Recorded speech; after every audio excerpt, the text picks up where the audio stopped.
Tori terdiam sejenak. Dia masih tidak rela harus berpisah dengan Mbah Sabar.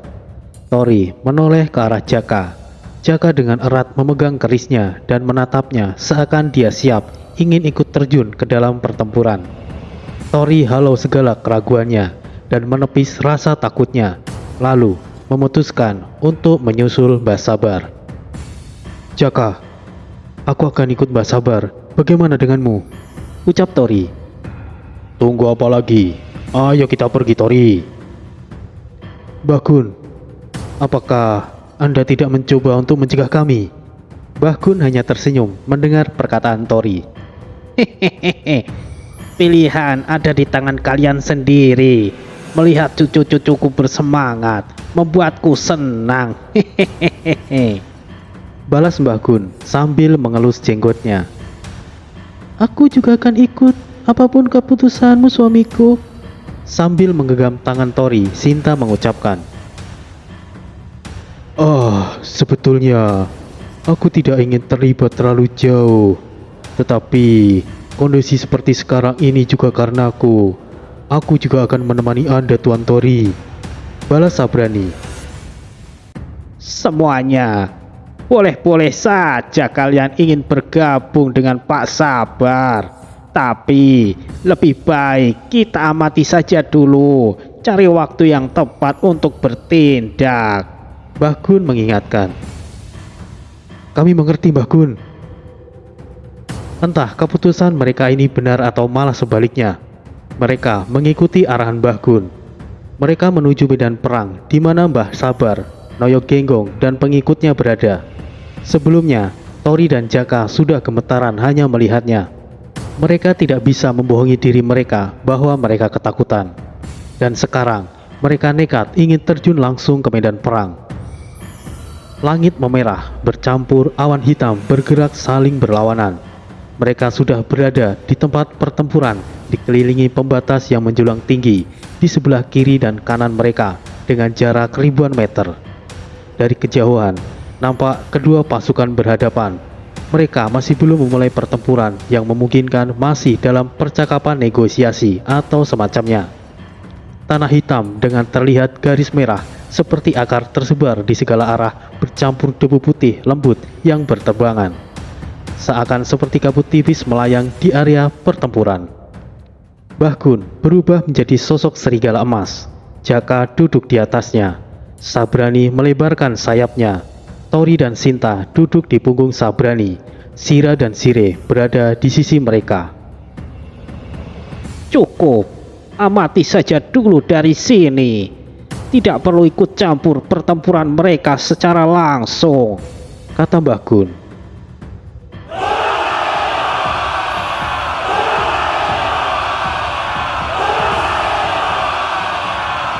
Sorakan kedua pasukan menggema. Wilayah pertempuran bergetar yang membuat nyali ciut mendengarnya. Kedua pasukan saling beradu, menjadi sebuah pertempuran yang acak tanpa adanya siasat ataupun strategi. Suara ledakan, dentuman, dan teriakan menjadi satu. Prajurit-prajurit lemah berterbangan terkena amukan serangan yang dahsyat. Mereka tidak bisa membayangkan apa yang akan mereka rasakan jika berada di tengah-tengah pertempuran tersebut. Terlihat 4 sosok saling berhadapan melayang di udara. Itu adalah Mbah Sabar dan Noyo Genggong. 2 lainnya tidak mereka ketahui. Pastinya itu adalah musuh.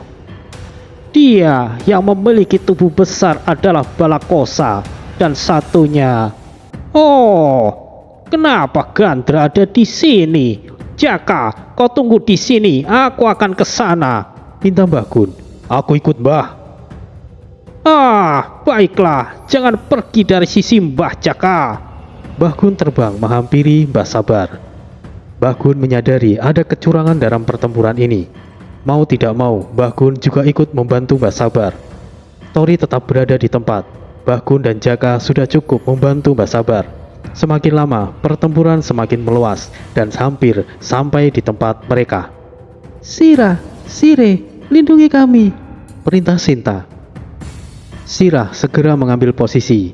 Sebagian pasukan besar mengarah ke arah mereka setelah pengikut Mbah Sabar tidak mampu menahannya. Saudara! Sabrani dengan sigap langsung membentuk sebuah perlindungan. Shirah membantai siapapun yang mendekati mereka. Beberapa makhluk yang lolos dari pandangan Shirah seketika hancur saat memasuki jangkauan Sabrani. Di tempat lain di udara, Mbah Gun bergabung dengan Mbah Sabar. "Pak Gun, kenapa kalian malah ada di sini?" tanya Mbah Sabar. Maaf Pak Sabar, aku tidak bisa mencegah mereka, jawab Mbah Gun, walaupun yang sebenarnya dia tidak berniat untuk mencegahnya. "Di mana cucuku, Pak Gun?" Mbah Sabar celingukan. Oh, mereka ada di bawah. Tenang saja. Kroco-kroco di bawah tidak akan bisa melukai cucumu, Pak Sabar. Hehehehe. "Oh, kau juga ada di sini, Guntur Geni. Meskipun ada kau di sini, tidak akan merubah keadaan.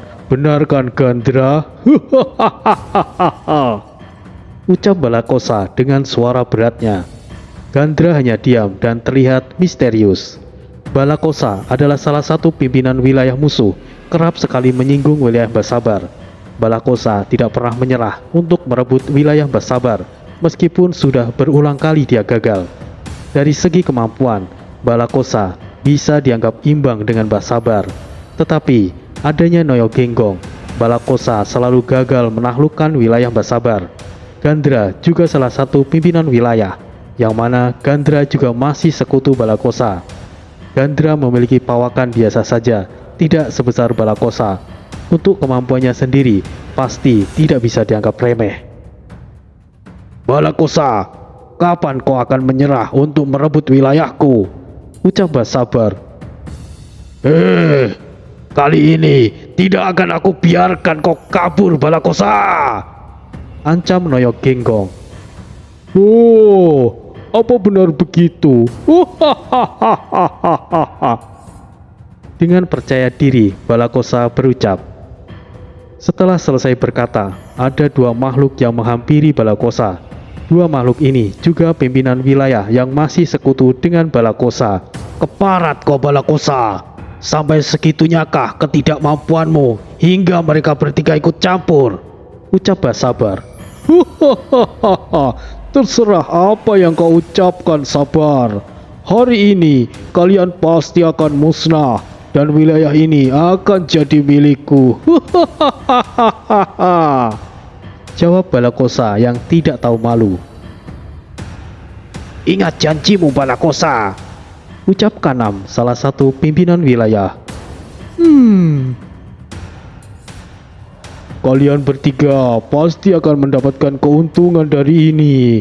Kalian bisa pegang kata-kataku," jelas Balakosa. "Tidak ada yang perlu dikatakan lagi. Akan aku musnahkan kau, Balakosa." Tanpa basa-basi, Mbah Sabar langsung menyerang Balakosa.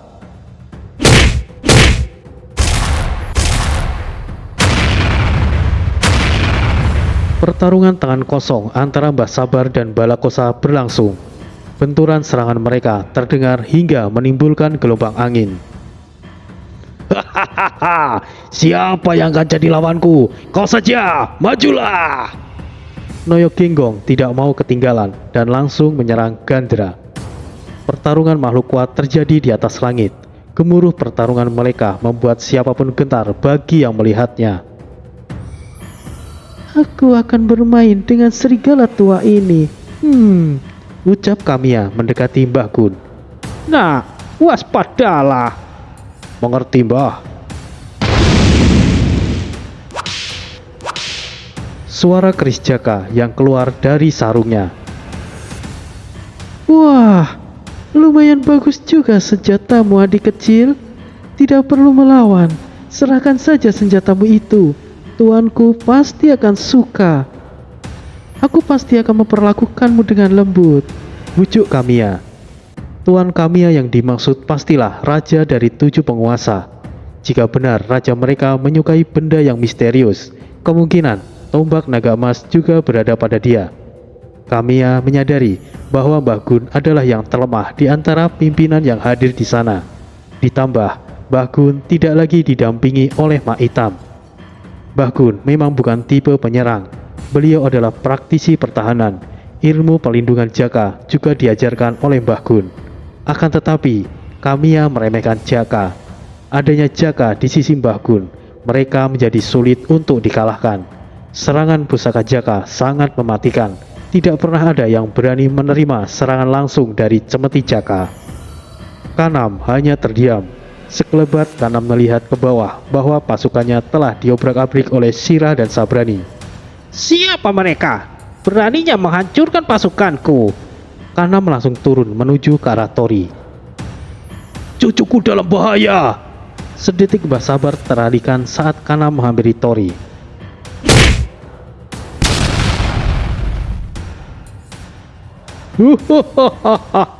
Kemana kau lihat Sabar?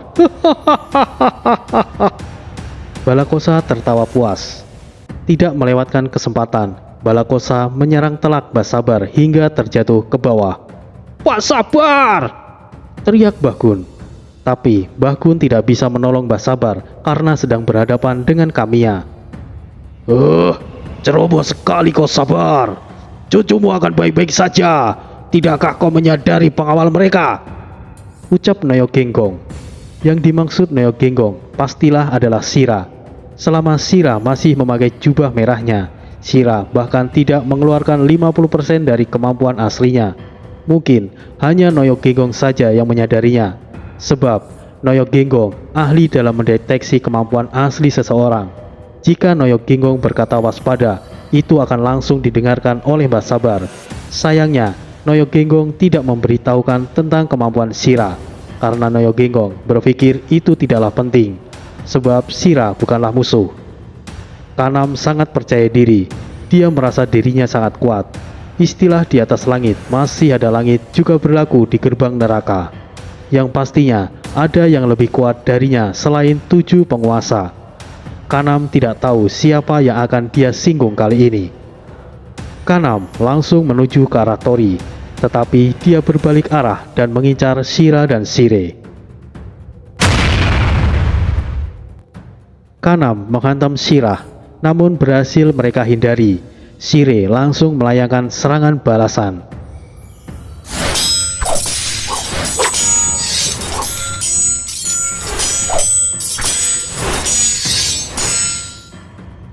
Kedua senjata beradu.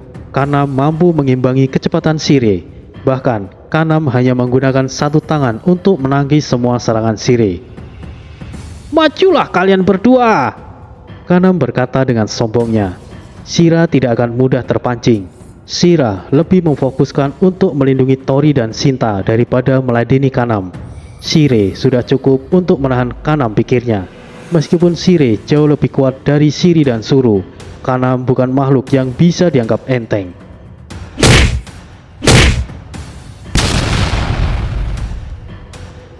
Shire terpental cukup jauh. Meskipun tidak mengalami luka yang serius, Shire sudah dipastikan bukanlah tandingan Kanam. Di sisi lain, Mbah Sabar yang lengah harus menerima pukulan keras dari Balakosa. Mbah Sabar bangkit dan melihat sekeliling. Dia melihat ke arah Tori, melihat cucunya duduk manis di punggung Sabrani. Mbah Sabar kembali menghampiri Balakosa dan membalas serangan yang dilayangkan Balakosa sebelumnya. Mereka kembali berduel dengan sengit. Mbah Sabar semakin brutal yang membuat Balakosa mulai kesulitan untuk mengimbanginya. Di tempat Mbah Gun berada, Kamiya masih mencoba untuk membujuk Jaka untuk menyerahkan pusakanya. Wanita busuk, apa kau kira aku takut denganmu? Caci Jaka. Mulutmu tajam sekali, adik kecil. Hati-hatilah berbicara dengan ratu ini.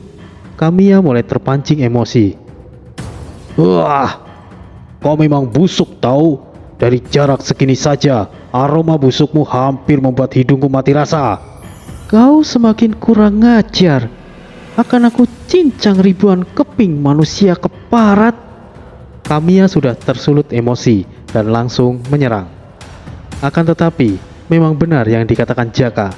Kamiya memanglah memiliki aura yang busuk. Hal itu disebabkan karena racun yang berada di beberapa tentakel miliknya.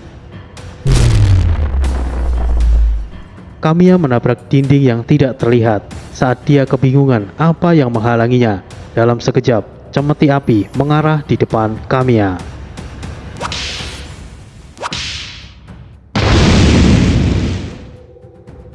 Pusaka Jaka menyambar Kamiya. Kamiya berusaha untuk menghindarinya, akan tetapi Kamiya terlambat untuk menghindar. Sebagian tubuhnya terbelah terkena keris cemeti api milik Jaka. Balakosa, Gandra dan Kanam menoleh sesaat ke arah Kamiya. Kurang ajar kau manusia, akan aku buat kau memohon untuk mati. Kamiya semakin marah. Kenapa apinya tidak mau padam? Tidak, tidak. Kamiya terlalu meremehkan musuhnya. Siapapun yang terkena pusaka Jaka akan melebur jadi abu. Kamiya, salah satu pimpinan wilayah, musnah menjadi abu karena kecerobohannya sendiri. Ketiga pimpinan wilayah lainnya menghentikan pertarungan. Mereka terkejut, Kamiya kalah hanya dengan sekali serangan. Padahal Kamiya adalah makhluk yang sulit untuk dilawan, bahkan bagi mereka bertiga. Selemah itukah dia? Kata Noyok Genggong dengan nada yang menjengkelkan. Gandra masih bersikap misterius. Di sisi lain, Kanam yang baru saja menghempaskan Shire mulai terlihat serius setelah melihat Kamiya dikalahkan. Shire hanya mengalami luka ringan. Saat Shire hendak kembali menyerang, Shinta menghentikan Shire. Cukup Shire, kau bukan tandingannya, perintah Shinta. Shire mematuhi apa yang Shinta perintahkan. Kanam menghampiri mereka. Aura gelap kemerahan menyelimuti seluruh tubuh Kanam. Tori yakin makhluk itu sangat berbahaya, tetapi Shira menghadangnya tanpa rasa takut. Hanya kau sendiri berani menghadapiku, ucap Kanam dengan niat membunuh. Shira hanya diam 1000 bahasa dan tetap berada di posisinya untuk menghadang Kanam. Sabrani, bantulah Shira. Aku takut makhluk itu akan lebih kuat dari Bora suami Dugong, pinta Tori. Tunggu suamiku, biarkan Shira yang menghadapinya. Dia akan lebih leluasa jika tidak ada yang mengganggunya, balas Shinta yakin. Baiklah, jika Shira mulai kerepotan, aku akan turun tangan. Kita lihat dulu Tuan Tori, sahut Sabrani. Kanam dan Shira masih saling berhadapan, masing-masing mencari celah untuk menyerang. Shira juga tidak seperti biasanya. Sepertinya Shira juga mulai serius. Bahkan pertempuran sempat terhenti karena niat membunuh yang dipancarkan oleh kedua orang itu. Oh, itu Tuan Kanam. Bunuh dia. Ya, bunuh dia. Bunuh. Pengikut Kanam bersorak, berikan semangat, yang membuat Tori semakin bergidik ngeri mendengarnya.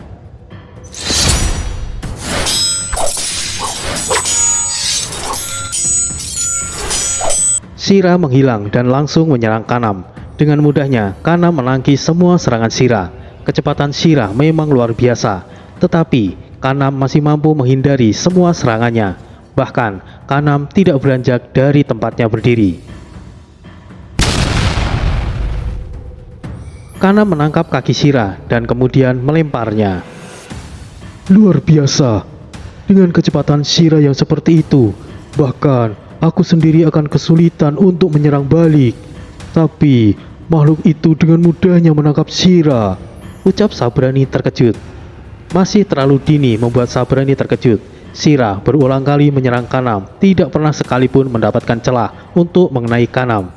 Shira selalu tertangkap dan dia sendiri mengalami kerugian. Sorakan untuk Kanam semakin ramai. Shira juga tidak berkutik menghadapi Kanam. Apa mungkin prediksi Noyok Genggong keliru tentang Shira? Tetapi Kanam juga tidak menyerang Shira secara langsung. Kanam hanya memanfaatkan situasi saat Shira menyerang. Sepertinya Shira bukan tandingan makhluk itu, ucap Tori. Ada yang aneh setelah aku melihat pertarungan mereka. Dia tidak pernah menyerang Shira secara langsung, hanya memanfaatkan momentum saat Shira menyerang. Jika tebakanku tidak salah, makhluk itu mampu memprediksi masa depan. Sabrani berikan keterangan. Memprediksi masa depan? Serius Sabrani? Jika benar seperti yang kau katakan, Shira tidak akan pernah bisa menyerang makhluk itu. Semua gerakan Shira sudah jelas bisa diketahui sebelum Shira bergerak, bukan? Itu hanya spekulasiku saja Tuan Tori. Sabrani kemudian menendang batu kecil yang diarahkan kepada Kanam. Batu yang Sabrani tendang mengarah menuju Kanam. Saat batu itu hampir mengenai Kanam, kurang lebih dari jarak 30 cm, tanpa melihat, Kanam dengan mudahnya menghindarinya. Oh, seperti dugaanku benar. Makhluk itu memang mampu memprediksi masa depan, kata Sabrani yakin.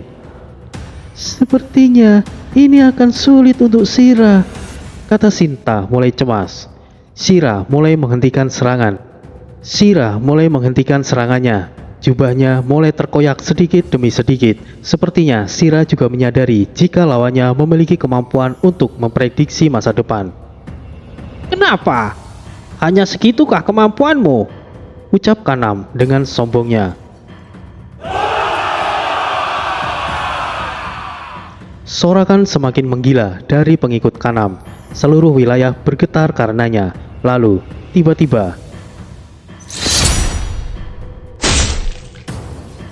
Kanam terkejut. Jika saja terlambat sedetik saja, kepala Kanam pasti sudah terlepas. Untung saja Kanam hanya mendapatkan goresan kecil di leher bagian kirinya. Seketika Sorakan berhenti.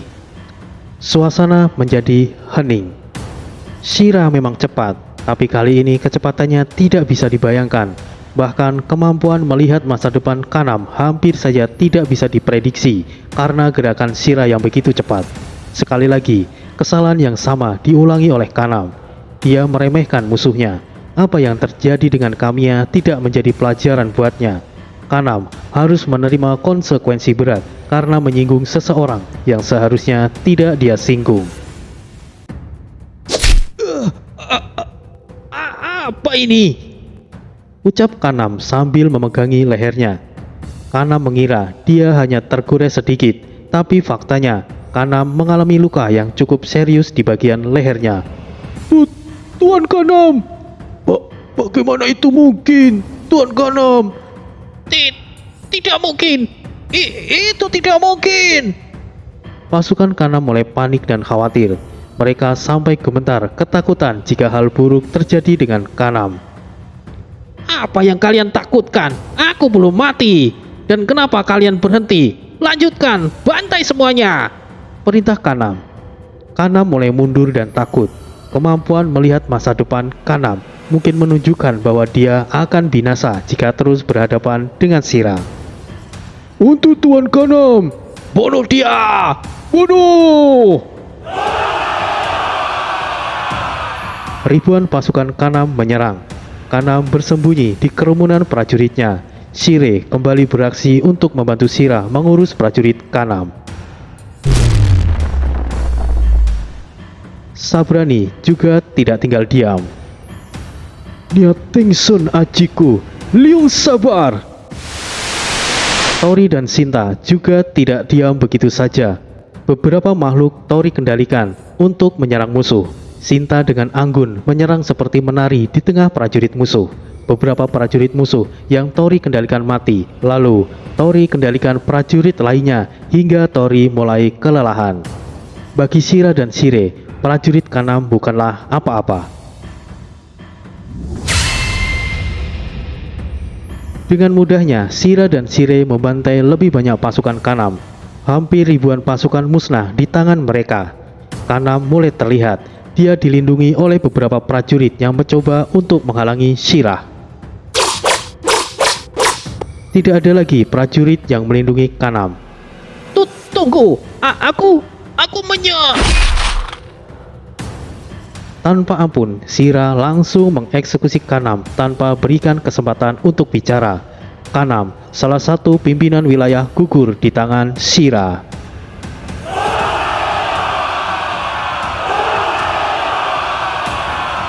Sorakan sisa pengikut Mbah Sabar menggema. Ada titik terang kemenangan di pihak mereka. Balakosa dan Gandra menghentikan pertarungan. Mbah Sabar dan Noyo Ginggong juga berhenti menyerang. Ini tidak sesuai yang diharapkan. Aku mundur. Gandra akhirnya berucap, nada serak dan patah-patah ciri khasnya. Gandra memilih untuk mundur. Situasi sudah tidak menguntungkan. Gugurnya Kanam dan Kamiya sudah menjadi pukulan keras bagi mereka. Gandra tidak punya pilihan lain selain mundur. Noyo Genggong juga tidak mencegah Gandra mundur. Baginya, Gandra adalah lawan yang sulit. Selama pertempuran, Gandra tidak pernah menyerang Noyo Genggong. Gandra masih misterius, meskipun Noyo Genggong mampu memprediksi kekuatan lawan. Noyo Genggong tidak bisa mengetahui apa yang dipikirkan lawan. Sebab, memenangkan pertempuran tidak hanya diukur dari segi kekuatan saja. Salah bertindak akan mengalami kekalahan meskipun lawan jauh lebih lemah. Kamiya sebagai contoh yang jelas, meskipun dari segi kemampuan, Kamiya jauh lebih unggul dari Mbah Gun maupun Jaka. Kamiya dengan mudahnya dikalahkan. Gandra, kemana kau? Jangan pergi! Teriak Balakosa. Gandra berhenti sejenak, menengok ke arah Balakosa, lalu melanjutkan pergi bersama pasukan yang tersisa. Gandra! Panggil Balakosa dan hendak menyusul. Namun,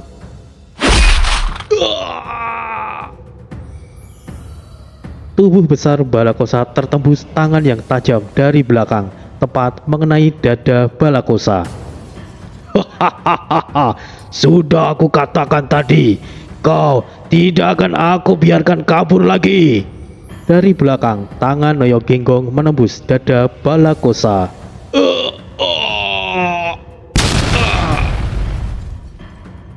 Sesaat Balakosa muntah darah dan kemudian terjatuh ke tanah dengan keras.